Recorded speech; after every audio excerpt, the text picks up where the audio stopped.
En las entrañas de la tierra de Mineral de Pozos, Guanajuato, donde más de 300 minas arañaban la roca en busca de plata y oro, existió una fortuna tan grande que su desaparición cambió el destino de un pueblo entero.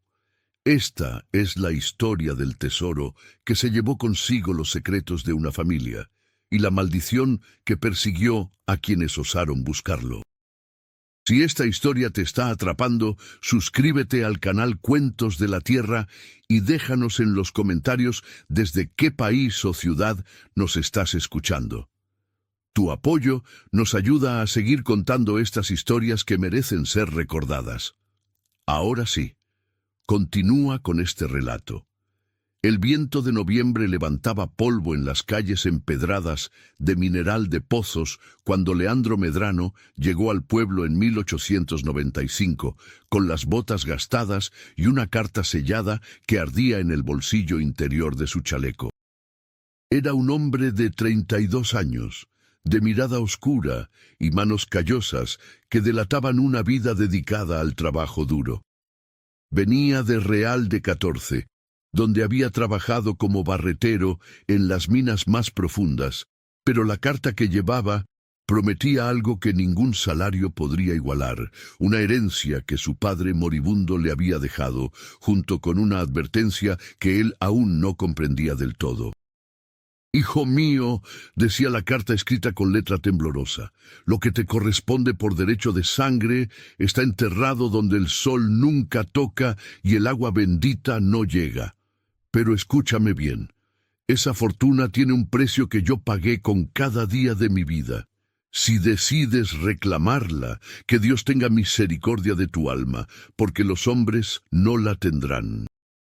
Leandro había llegado a la oficina de la compañía minera Santa Brígida al mediodía, cuando el sol caía a plomo sobre los tejados de adobe y las chimeneas de las fundidoras escupían humo negro hacia el cielo despejado.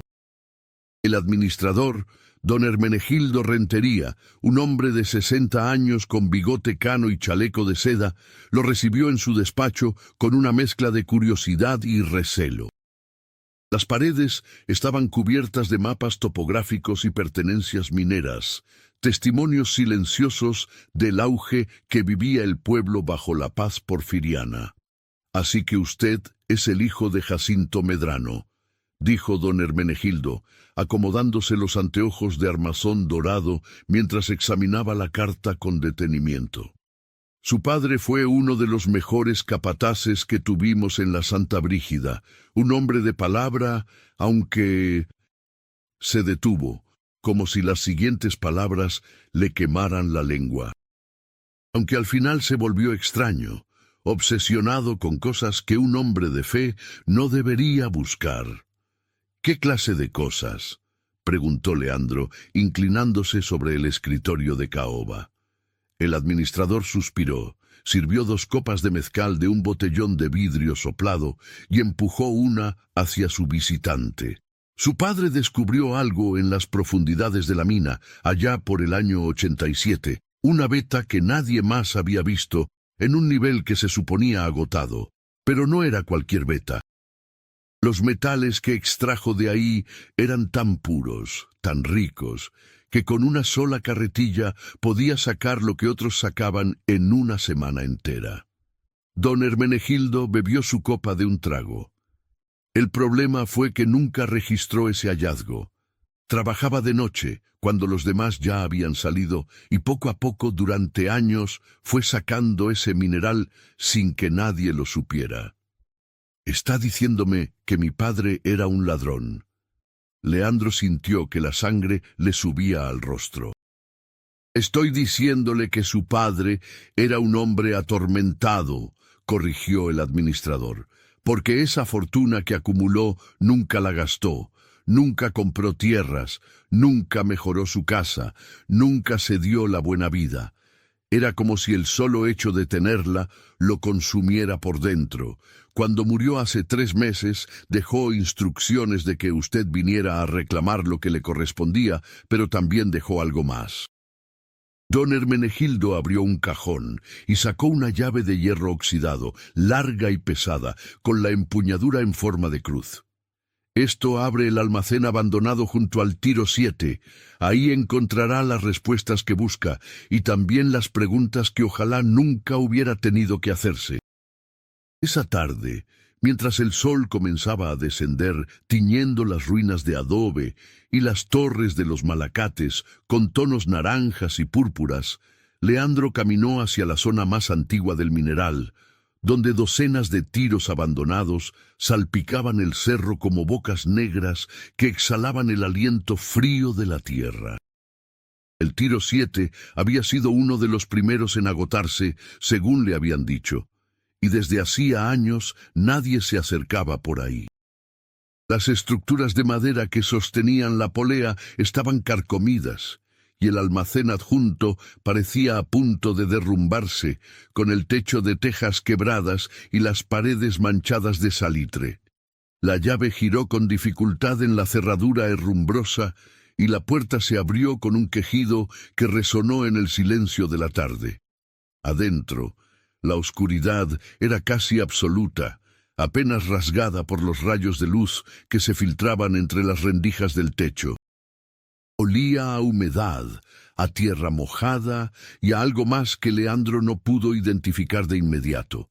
Un aroma metálico, casi medicinal, que le erizó la piel. Cuando sus ojos se acostumbraron a la penumbra, vio que el lugar estaba vacío salvo por una mesa de madera en el centro y sobre ella un cofre de cuero reforzado con herrajes de bronce. Con manos temblorosas, Leandro abrió el cofre. Lo que encontró lo dejó sin aliento. Piñas de plata en bruto, pepitas de oro del tamaño de nueces y docenas de onzas Troy ya fundidas y marcadas con sellos que no reconoció. Pero junto a la fortuna había algo más. Un cuaderno de contabilidad con tapas de cuero negro, lleno de anotaciones en la letra meticulosa de su padre.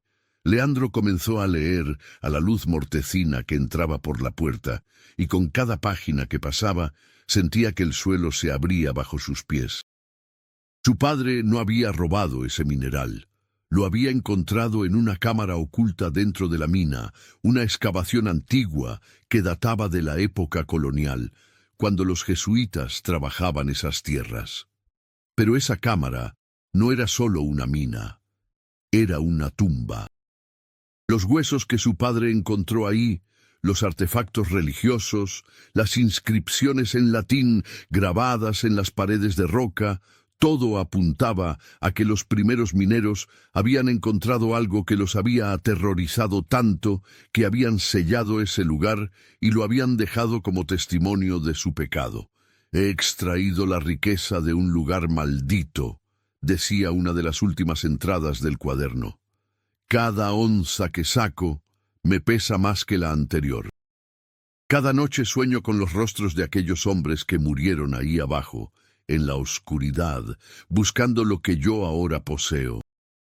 Esta fortuna no es mía, nunca lo fue, y quien la tome después de mí, cargará con el mismo peso que me ha aplastado durante todos estos años».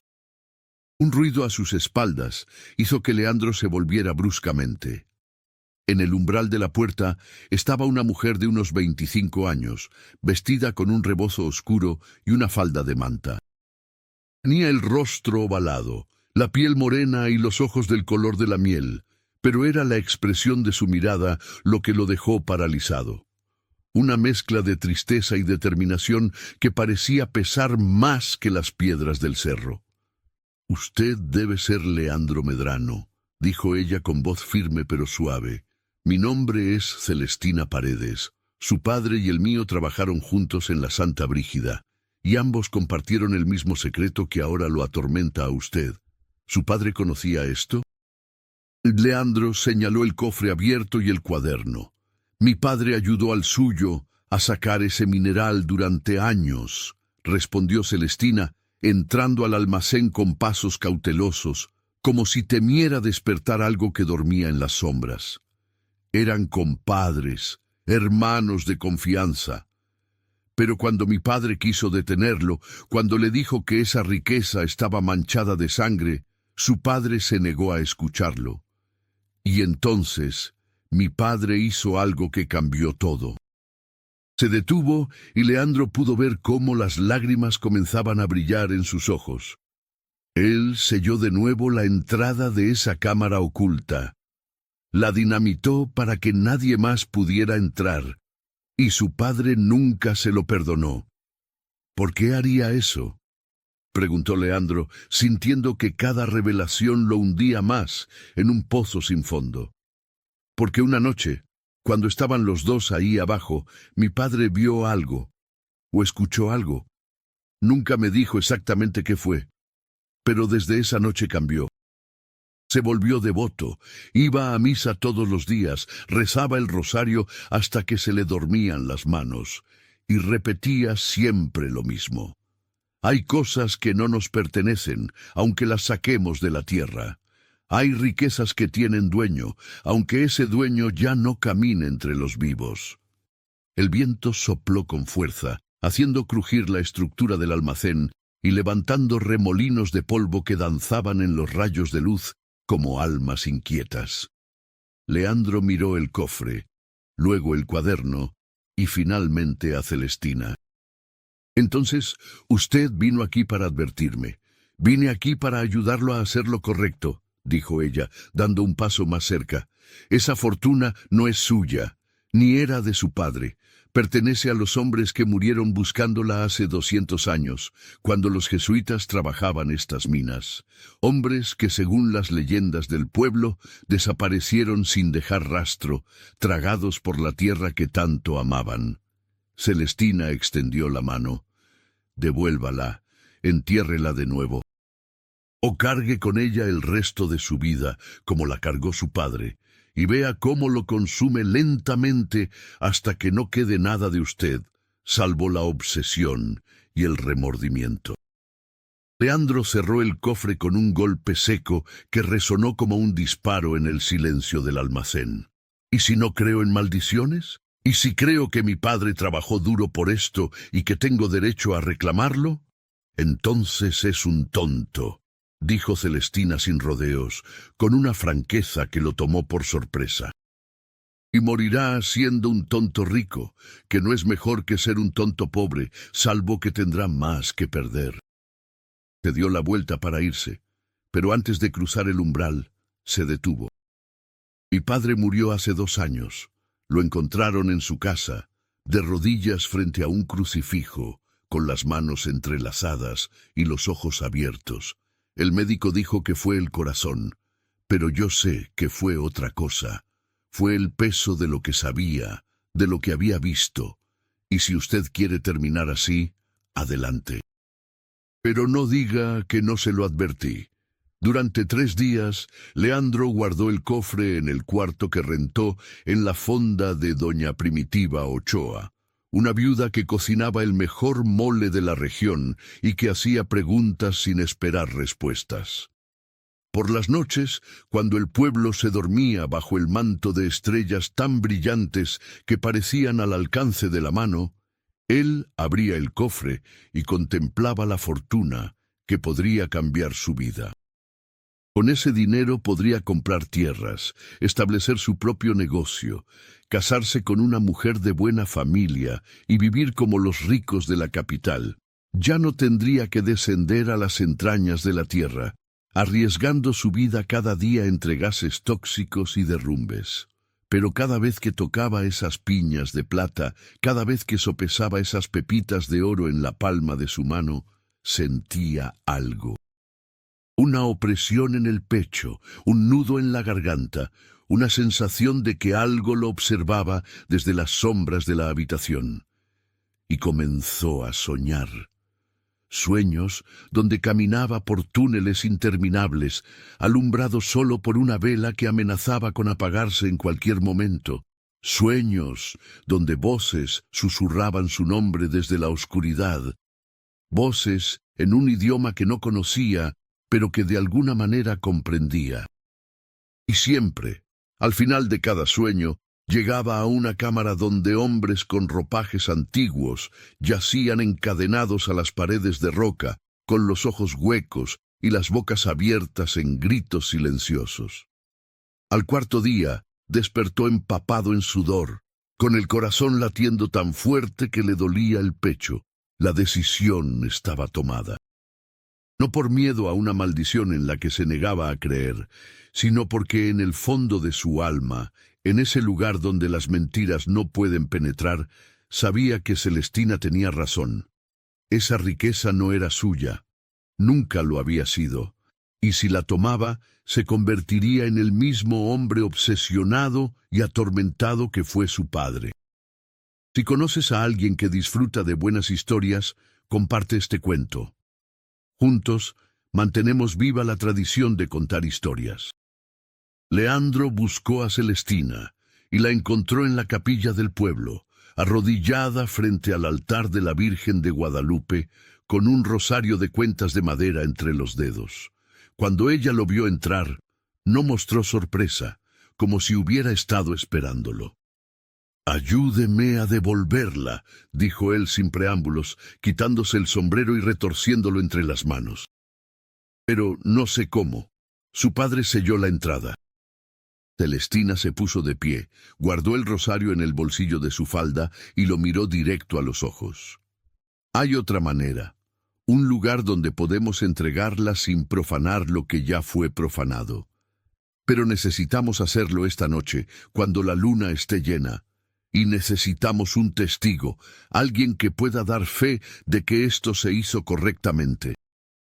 «¿El padre Tranquilino?», sugirió Leandro, refiriéndose al anciano sacerdote del pueblo. «No, él no puede saber de esto. Si lo descubre, querrá investigar, querrá involucrar a las autoridades, y esto se convertirá en un escándalo que manchará la memoria de nuestros padres». Celestina respiró hondo. «Conozco a alguien. Un hombre que entiende estas cosas mejor que cualquier cura, don Evaristo Valenzuela, el curandero que vive en las afueras del pueblo. Él sabrá qué hacer». Esa noche, bajo la luz plateada de la luna llena que bañaba el cerro de las minas, con un resplandor fantasmal, 3 figuras se abrieron paso entre los escombros y las estructuras abandonadas hasta llegar al tiro 7. Leandro cargaba el cofre.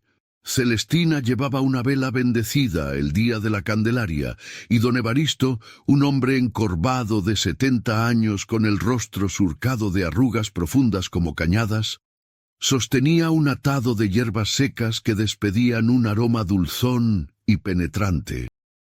«Este lugar tiene memoria», dijo el anciano curandero mientras caminaban, su voz áspera como piedra contra piedra.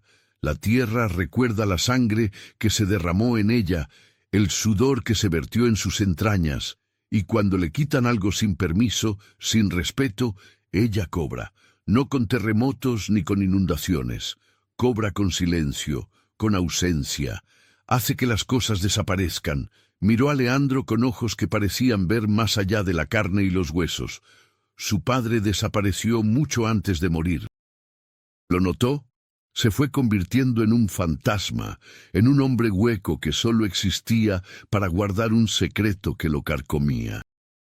Llegaron al borde del tiro, donde la boca negra del pozo se abría como un abismo sin fondo.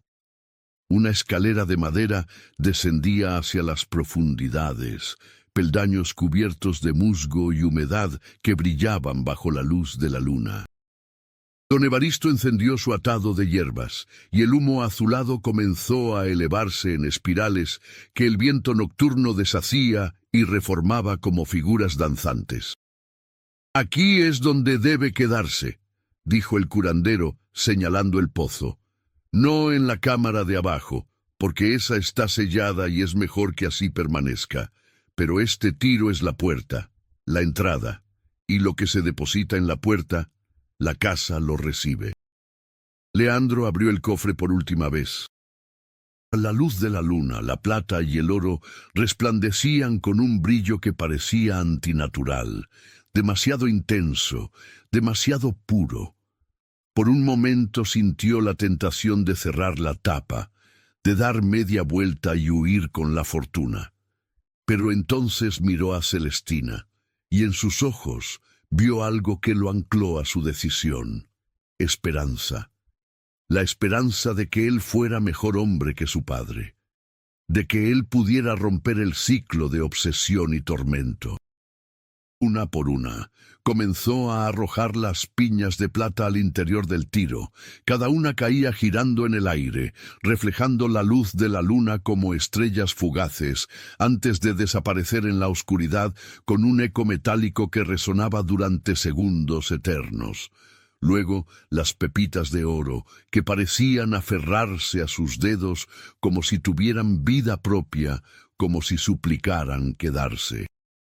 Y finalmente, las onzas Troy marcadas que lanzó de puñados, escuchando cómo se estrellaban contra las paredes de roca en su descenso interminable.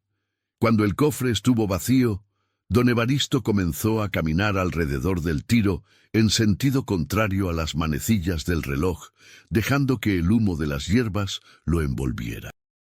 Y comenzó a hablar en una mezcla de español y lo que sonaba como náhuatl, palabras que Leandro no entendía, pero que sentía en algún lugar profundo de su ser, como un eco de memorias que no le pertenecían. Lali, Tonantzin, tierra, nuestra madre, recibe lo que te fue quitado, perdona a quienes no sabían lo que hacían, y libera a sus hijos del peso de este pecado. El viento sopló con una fuerza repentina, apagando la vela que sostenía Celestina y haciendo que los tres se tambalearan. Por un instante Leandro creyó escuchar algo que salía del pozo. No era exactamente un sonido, sino más bien una vibración, un cambio en la presión del aire que hizo que sus oídos zumbaran. Y luego, silencio. Un silencio tan profundo que era casi ensordecedor. «Ya está hecho», dijo don Evaristo, dejando caer el atado de hierbas al pozo, donde se hundió en las tinieblas como una ofrenda final. «Ahora vuelvan a sus casas. No hablen de esto con nadie. Y si alguien pregunta por la fortuna de Jacinto Medrano, digan que nunca existió, que fueron solo rumores, porque a partir de ahora eso es todo lo que será, un rumor, una leyenda más de este pueblo lleno de fantasmas y de historias que nadie puede comprobar». En las semanas que siguieron, algo extraño comenzó a suceder en Mineral de Pozos. El Tiro 7, que había estado abandonado durante años, comenzó a mostrar señales de actividad. Algunos mineros juraban haber visto luces moviéndose en su interior durante las noches sin luna. Otros decían que habían escuchado voces, cantos en latín que subían desde las profundidades como oraciones de almas en pena. Y cuando un grupo de curiosos decidió descender para investigar, encontraron que varios túneles que estaban bloqueados ahora parecían accesibles, como si alguien o algo hubiera removido los escombros. Don Hermenegildo Rentería, intrigado por los reportes, ordenó una exploración formal del Tiro. Lo que encontraron dejó atónitos a los ingenieros de la compañía. Vetas de mineral rico que nadie había registrado antes, cámaras enteras que no aparecían en ningún mapa, y en el fondo de todo, una cavidad natural que comunicaba con un río subterráneo. Pero de la fortuna que supuestamente Jacinto Medrano había extraído, no había rastro alguno. Ni pepitas de oro, ni piñas de plata, ni siquiera marcas de herramientas que indicaran que alguien hubiera trabajado ahí recientemente. «Es como si la mina misma hubiera devorado todo», comentó el ingeniero jefe, un norteamericano de apellido Hamilton, que llevaba 20 años explorando yacimientos en México. «He visto muchas cosas extrañas en mi carrera, pero esto es diferente. Es como si la tierra hubiera decidido guardarse sus secretos». La compañía minera Santa Brígida decidió reabrir el Tiro 7, invirtiendo capital en nuevos equipos y contratando a más trabajadores. Durante los siguientes 10 años, ese tiro se convirtió en uno de los más productivos de todo el mineral, generando riqueza no solo para la compañía, sino para el pueblo entero. Se construyeron nuevas casas, se pavimentaron calles, se instaló alumbrado eléctrico. Mineral de Pozos vivió su época de mayor esplendor, con teatro, hoteles, bancos y hasta un casino que atraía a visitantes de toda la República. Pero para cuando comenzó la revolución en 1910, cuando los disparos y el caos llegaron hasta los cerros polvorientos del Bajío, el mineral ya había empezado su lenta decadencia. Las compañías extranjeras comenzaron a retirarse, los inversionistas huyeron ante la inestabilidad, y uno a uno los tiros fueron cerrando. Para 1926, cuando el último pozo se inundó y se consideró no redituable continuar la explotación, Mineral de Pozos se había convertido en un pueblo fantasma, con calles vacías y casas abandonadas donde el viento silbaba entre las puertas rotas.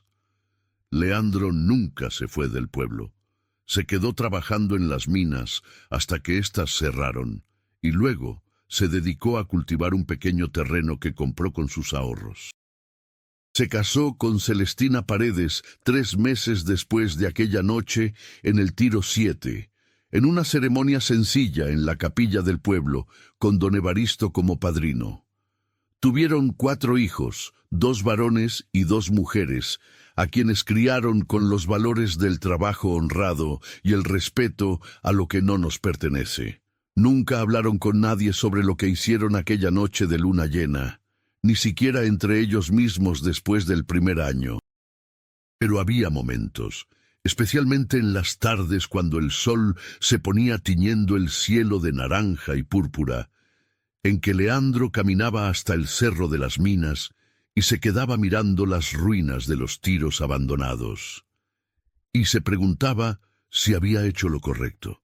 Si aquella fortuna realmente había estado maldita, o si simplemente había sido el miedo y la superstición lo que lo había hecho renunciar a la oportunidad de su vida.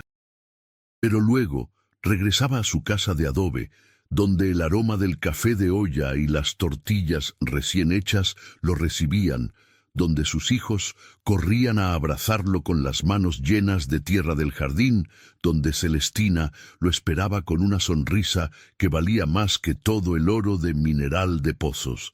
Y entonces sabía, con una certeza que no necesitaba palabras, que había tomado la única decisión que le permitía dormir en paz por las noches, que había roto la cadena de obsesión que había atrapado a su padre. Y que aunque nunca fue rico en monedas de oro o barras de plata, había sido inmensamente rico en las cosas que verdaderamente importan. Don Evaristo Valenzuela murió en 1918, a los 88 años, mientras dormía en su petate bajo un techo de palma que dejaba ver las estrellas. Dicen que sus últimas palabras fueron: «La tierra siempre cobra lo que se le debe, pero también paga lo que se le devuelve». Fue enterrado en el cementerio del pueblo, en una tumba sin nombre que con los años se cubrió de hierba silvestre y flores de mostaza. Celestina falleció en 1945, rodeada de sus hijos, nietos y bisnietos, en la misma casa donde había vivido con Leandro durante 50 años. Su último acto fue pedirle a su hijo mayor, Jacinto, llamado así en honor a su abuelo, que cuidara de la memoria del pueblo, de sus historias y de sus muertos. «No dejen que se olvide», murmuró con voz débil pero firme, «que en este lugar hubo hombres y mujeres que eligieron hacer lo correcto, aunque eso significara renunciar a todo». Leandro la siguió 6 meses después, como si su corazón simplemente hubiera decidido que ya no tenía razón para seguir latiendo sin ella. Lo encontraron sentado en su mecedora de madera, mirando hacia el Cerro de las Minas, con una expresión de paz en el rostro que hizo que sus hijos dijeran que parecía estar sonriendo. En su mano derecha sostenía algo que nadie había visto antes, una pequeña llave de hierro oxidado con la empuñadura en forma de cruz. la misma llave que don Hermenegildo Rentería le había dado hacía más de medio siglo y que él había guardado todos esos años como recordatorio de una decisión que cambió el curso de su vida. Sus hijos enterraron la llave con él, porque ninguno quiso quedársela. Aunque nunca supieron exactamente qué había abierto esa llave, todos sintieron que era correcto que descansara junto a su padre, como el último testigo de un secreto que ya no necesitaba ser revelado. Hoy en día, cuando los turistas visitan Mineral de Pozos y caminan entre las ruinas de las antiguas minas, entre las torres de malacates que se alzan como esqueletos de madera contra el cielo azul, algunos guías cuentan la historia del tesoro desaparecido de Jacinto Medrano. Hablan de una fortuna inmensa que se esfumó sin dejar rastro, de una maldición que perseguía a quienes la buscaban, de apariciones y luces extrañas en el Tiro 7. Pero nadie menciona a Leandro, ni a Celestina, ni a don Evaristo, porque las historias que más importan, las que cambian vidas y transforman almas, son las que nunca se cuentan en voz alta, son las que se viven en silencio, las que se guardan en el corazón como tesoros más valiosos que cualquier metal precioso. Y si alguna noche, cuando la luna está llena y el viento sopla desde el cerro, escuchas el eco de voces que suben desde las profundidades de la tierra, no son los fantasmas de los mineros muertos ni los lamentos de almas en pena, son simplemente los susurros de la tierra misma, que recuerda y agradece a quienes supieron devolverle lo que le pertenecía. Porque la tierra tiene memoria, y aunque los hombres olviden, ella nunca lo hace. Y esta historia quedó guardada en la memoria del pueblo, transmitiéndose de abuelos a nietos como todas las verdaderas leyendas de nuestra tierra.